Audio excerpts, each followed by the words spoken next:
সকাল দিয়ে কাজ আর কাজ, কাজ আর শেষ হয় না। আজকে না ঝাড়া, মোছা এই সমস্ত কাজ। কেন বলো তো? আজকে হচ্ছে বিশ্বকর্মা পুজো। তোমরা সকলেই জানো, এমনকি সকলেই করেছো পুজো। আমি জানি অবশ্যই তোমরা করেছো সবাই। কেননা এই পুজো না সবাই করতে পারে। কেননা কারোর বাড়ি যদি ঠাকুর না আনে বা কোনো কিছু করার না থাকে, তাও মানুষ একটা লোহার জিনিস বা যে জিনিসগুলো ব্যবহার করে সবসময়, দাও, কাঁচি, মানে বটি, এই সমস্ত কিছু। আমার বাপের বাড়ি না, আমার মা মানে তেমন কোনো কিছু ছিল না, কিন্তু লোহার যত সব যন্ত্রপাতি ছিল সেই সমস্ত কিছু বের করে তারপরে কি এমনকি বিড়ি বাঁধতো, সেই বিড়ির কুলো, মানে যেগুলো যেটা নিয়ে সারা বছর বেঁচে থাকে বা যে কাজটা করে খায়, সেই সমস্ত কিছু ধুয়ে মুছে তারপরে গিয়ে পুজো করতো। তো আমরাও সে থেকেই শিখেছি। বাড়ির সমস্ত লোহার জিনিস, এমনকি মানে সাইকেল, এই সমস্ত কিছু ধুয়ে মুছে তাকে মানে তেল সিঁদুর দিয়ে তারপরে পুজো করতে হয়। তো আজকে তো বিশ্বকর্মা পুজো, সারাদিন তো তোমাদের সঙ্গে কোনো ভিডিও শেয়ার করিনি।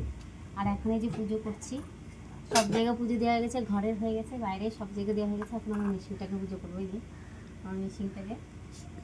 তো তোমরা সবাই আশীর্বাদ করো, সবাই অনেক ভালো থেকো, আমি যেন পুজোটা ভালো করে করতে পারি।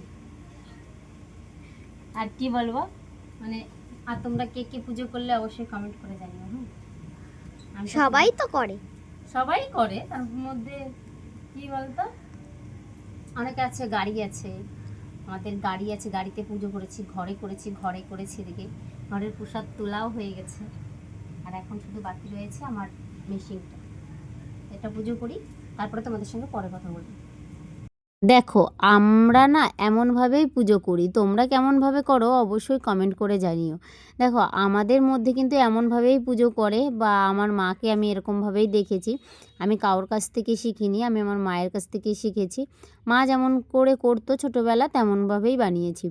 আর এই পুজোয় না মেন প্রসাদ হলো তোমার ওই যে চাল ভাজা করে, তারপরে গুঁড়ো করে, তারপরে নারকোল, কলা, তারপরে তোমার মুড়ি, তারপরে তোমার কি বলে চিড়ে, এই সমস্ত কিছু গুড়, চিনি, এই সব দিয়ে মেখে তারপরে প্রসাদ বানাতে হয়। ওই প্রসাদটার নাম হচ্ছে ভোদো, মানে আমরা তো ভোদোই বলতাম, আমার মাও বলতো। তোমরা কি বলো অবশ্যই কমেন্ট করে জানাবে কিন্তু, ঠিক আছে? আমি না যদি ভুল বলে থাকি তোমরা অবশ্যই বলবে তোমরা কেমনভাবে বলো। আমরা তো এমনভাবেই বলে এসেছি সারা জীবন, কিন্তু তোমরা কিভাবে বলো, আর তোমাদের এই পুজোর প্রসাদ মেনলি কোনটা অবশ্যই কমেন্ট করে জানিও। তার মধ্যে দেখো আমার বর সমস্ত কিছু এনে দিয়েছিল। সকাল থেকে তো কম কাজ না, মানে ঘরটাকে পুরো ঝাড়াই করা, এই মাসটা পুরো ভরে আমরা কিন্তু ঝাড়পোছ কোনো কিছুই করিনি। আজকে হচ্ছে তোমার ঝাড়া পোছা সমস্ত কিছু করেছি, মানে ঝাড়া মোছা, সব জায়গা গুছানো, তারপরে যত যা কাজ বলতে গেলে সব কিছু আজকে করেছি। তো সব কিছু এক হাতে করা মানে একটু দেরিই হয়েছে আমার, মানে 2টোর দিকে 2:30টার মধ্যে আমি পুজো করে ফেলেছিলাম। তো সব পুজো কমপ্লিট হয়ে গেছে দেখো। আর ঘরের পুজো তো আগেই দেখিয়ে দিয়েছি, আর আমার বরের গাড়িটাও পুজো করা হয়ে গেছে বাইরে। প্রত্যেকবার বরের গাড়ির ওখানেই আমি সব পুজোর প্রসাদটা ওইখানেই ঘট পাতি ওইখানেই করি। বাট এইবার আর আমি বললাম কি যে এখানেও তো আমার দিতে হবে, 2টো করে দেওয়ার কি আছে, এক জায়গায় যদি ঠাকুরকে ডাকি তো এক জায়গায় কাজ হবে, মানে ওখানেতে দিয়ে এসেছি, তারপরে এখানেই ঘরটা পাতি আর এক জায়গায় পুজো করি। আর ওখানে তারপরে জল মিষ্টি দিয়ে এসেছিলাম। তো তারপরে দেখো বর এই যে প্রণাম করছে, প্রণাম করতে বাবুর যে কত হচ্ছে, তো আমি একটু হাসাহাসি করছিলাম বরকে নিয়ে। মানে ও প্রত্যেকবার আমার সঙ্গে উপোস থাকে, এবার আর থাকেনি, খেয়ে নিয়েছিল। আর সবাইকে প্রণাম করালাম। তো আজকে সারাটা দিন এমনভাবেই গেল। তোমাদের কেমনভাবে কাটলো অবশ্যই অবশ্যই কমেন্ট করে জানিও। তো আমার দেখো পুজো কমপ্লিট, সেটাই বলছিলাম। আমার মেয়ে এখন কোথায় যেন একটু ঘুরতে যাবে, তো বলছিল মা আমি ঘুরতে যাবো। আমি বলছি তাহলে ঘুরতে যাবি, কোথায় যাবি, তো আমাকে একটু ভিডিও বানিয়ে দে, এটা বলছিলাম। তারপরে দেখো ও চলে গেছে, ওকে না প্রসাদ নিয়ে এসেছিলো, বেশ খিচুড়ি প্রসাদ। বলছে মা তুমি খাও, আমি বলছি না আমি খাবো না, আমি আগে পুজোর প্রসাদ নেব তারপরে। আর দেখো এই ব্লাউজটা না নতুন বানিয়েছি, কেমন হয়েছে বলবে তো।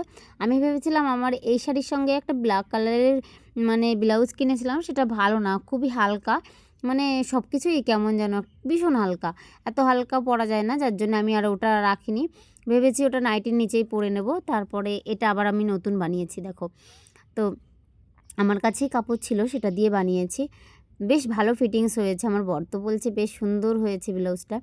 আর দেখো এই যে তারপরে নারকোল কুড়াচ্ছি, সেই সময় তাড়াতাড়ি করে অল্প একটু মানে কোনো মতে একটুখানি কুড়িয়ে তারপরে পুজোটা করে নিয়েছি। তারপরে এই যে পুজোর প্রসাদ সব তুলে নিচ্ছি। ওখানে না একটা দাদাভাই, একটা ভাই দাঁড়িয়ে রয়েছে। তো আমি বললাম কি ঠিক আছে আমি প্রসাদটা মাখি। আমাদের বাড়ি এসেছিলো। তো বলছে আমি আরেকটা জায়গায় যাব, যাই তারপরে আসার পথে নিয়ে যাব প্রসাদটা। আমি বলছি ঠিক আছে তুমি আসো, আমি প্রসাদটা মাখি। মিষ্টিগুলো সব আলাদা করে রেখেছিলাম। আর এই প্রসাদটা না, এই দেখো যেটা বলছিলাম তোমাদেরকে, যে এই যে চালের গুঁড়ো দিয়ে বানাতে হয় এই প্রসাদটা। এই দেখো চাল আমি গুঁড়ো করে, চাল ভাজা করেছিলাম, চাল ভাজা করে তারপর গুঁড়ো করেছিলাম। এখন এই যে সমস্ত কিছু দিয়ে মেখে নিলাম। তারপরে এই যে মুঠো মুঠো আকারে আমি শেপ দেবো এটার, মানে ল্যাংচা যেমন করে সেরকম। এটাকে আমরা ভোদো বলি। তোমরা কি বলো অবশ্যই অবশ্যই কমেন্ট করে জানাবে কিন্তু। আমার না সবার সবার মানে কথা বা সবার ভাষা একই রকমের নয়, হতেও পারে না সেটা। কিন্তু এক একজনের এক এক রকম নিয়ম কারণ থাকে। তো দেখো এই যে সমস্ত কিছু রেডি করা হয়ে গেছে। আর এদিকে পাতা ছিল না, মানে কিসে যে প্রসাদটা দেবো সেটা আনা ছিল না। তো আমার মেয়েকে পাঠিয়েছিলাম দোকানে। সকাল থেকে না আমার সঙ্গে অনেক কাজ করেছে আমার মেয়েটা, মানে যখন যেটা বলেছি তখন সেটা এনে দিয়েছে। আমার মেয়েটা খুব কাজ করে, মানে যখন যেটা বলি সে তখন সেটাই এনে দেয়, খুব হেল্প করে। মেয়ে মানুষ মানেই মানে লক্ষ্মী বলে না, মানে যখন যে কাজে বলবো তখন সেটাই এনে দেয় তাড়াতাড়ি করে। তো আজকের ভিডিওটা এইটুকু ছিল। তোমাদের কেমন লাগলো কমেন্ট করে জানিও। সবাই ভালো থেকো।